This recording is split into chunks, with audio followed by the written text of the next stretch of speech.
It's time. It's time. It's dime time.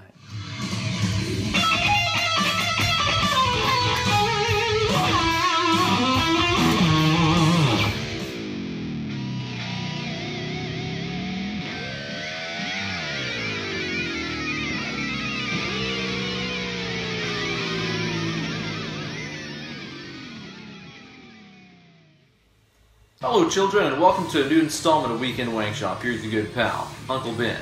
If you don't like Dimebag Darrel, suck it.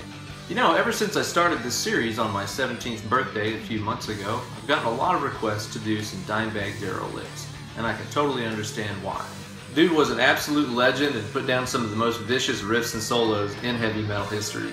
That's one of the things I like about Dime the most, is the fact that not only was he a total riff master general, he was also a shred-eye knight on top of that too. His leads and his rhythms were totally right there, neck and neck on par with each other.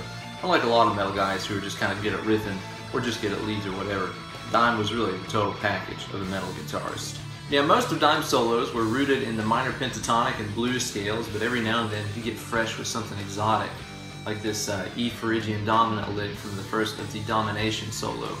Really cool, again, a good example of how you can use some exotic soloing to spice up your life. But as always, before we learn this lick, let's hear it again. This time, it's stepdad speed.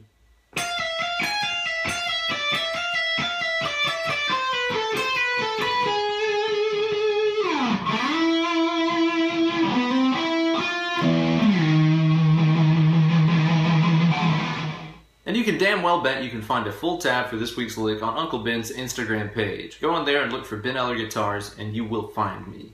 Learn this week's lick and upload a video of yourself shredding through it along with the hashtag Weekend Wankshop. That way I can check it out and swell with joy and pride. So for starters, the tuning of the original song is just a little bit funky. On pretty much everything Dime ever did, as far as I know, he'd tune down a quarter step on top of whatever tuning it was that he was using. So this song is in standard tuning, down a quarter step.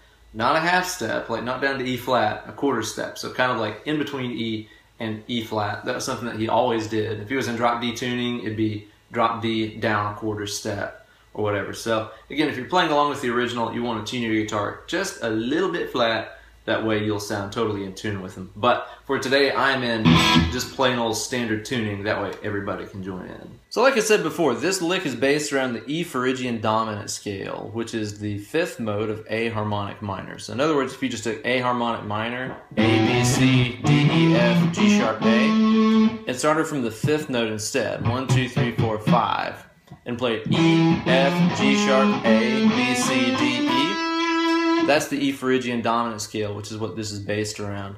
There's a lot of scale charts and stuff like this that you could probably find online for ways to play it. But the way I'm visualizing what Dime is playing up here on the top is being part of this huge pattern. A metal classic. Here's how this is going kind of fret number wise. Again, it's going to be E, F, G sharp, A, B, C, D, E. But the way that this pattern here goes, this is probably the first pattern I ever learned for Phygian Dominant. It goes like this. If I'm starting from the low E, it's going to go 12, 13, and 16. The A string is going to have 12, 14, 15. The D string is going to have 12, 14, 15. The G string is going to have 13 and 14. It's just 2 notes there. The B string is going to have 12, 13, 15. And the high E string is going to have 12, 13, 16. So all together.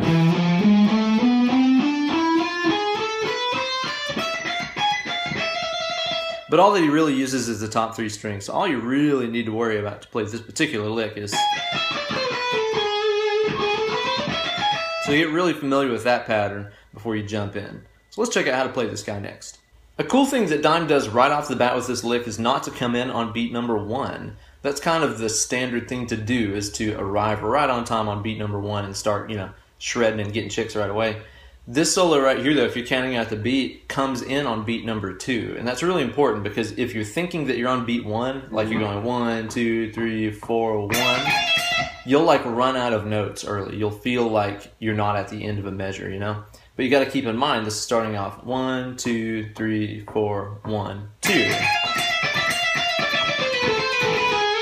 And so on. So again, keep in mind you're starting off on beat number 2 with this, not beat number 1.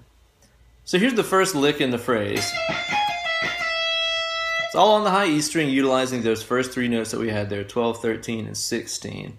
So beginning off here with fret number 13, pulling off to 12. I'm going to pick 13 again. I'm going to pick 16. And then we're going to pull off to 13 and to 12. So now you got this. After this, you're going to pick 13 on the high E string, pull off to 12. There's a lot of F to E here in this lick. Next, what you're going to do is to play the B string, fret 15, back to high E string 12. And then what you're going to do here is pick 13, pull off to 12, and then just do that same move again. Picking 13, pulling off to 12. I want to point out that it's not like that, like a ton of hammer-ons and pull-offs. It's going to be pick, pull off, pick, pull off.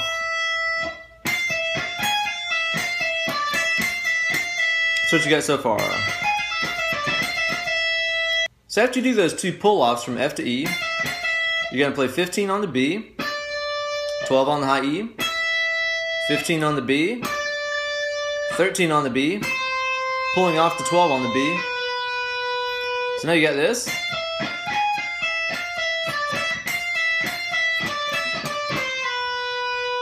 Then you're going to wrap up by hitting the 14th G, 13 on the B, pulling off to 12, 14 on the G, 12 on the B, and the last note in this phrase is that 13th fret G.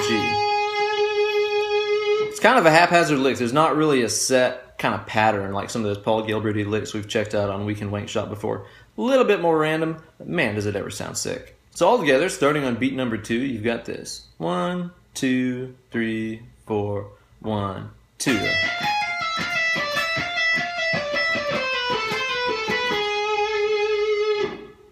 Now this leads into the next section of the lick, which is going to take place kind of down here in the 9th position. What you're going to do is to slide up into a 9th fret G. It doesn't really matter what fret you're sliding from. Just make it, at least 2 or 3. I guess I'm kind of coming in from around the 5th fret or so. Next, what you're going to do is to play the 9th fret D, hammering onto 10th fret T. And then on the G string here, I'm going to play 9 and 10. So that was slide into 9th G, hammer on 9 to 10 on the D, 9, 10 on the G. And then the very last thing he does here is to hit the low E string open and slide down to a fret 11 low E string. So then we end up with... And then he launches into that crazy, extremely fast. It almost sounds like a bucket head lick or something after that. Haven't gotten there yet, but I will. So anyway, all together. 1, 2, 3, 4, 1, 2.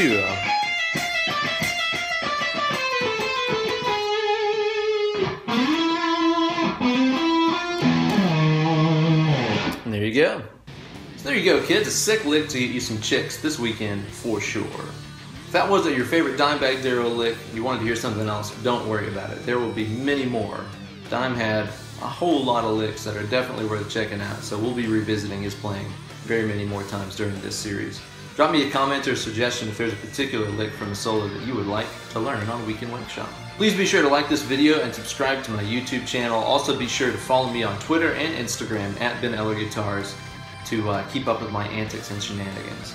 Also, if you're interested in scoring some one-on-one Skype lessons with Uncle Ben here, be sure to drop me an email, BenEllerGuitars@gmail.com, to ask about lesson times and rates and all that good shit. That way you can get learnt up good. Thanks again for watching. Be sure to stay tuned for more next week. I'll see you guys then. Take it easy.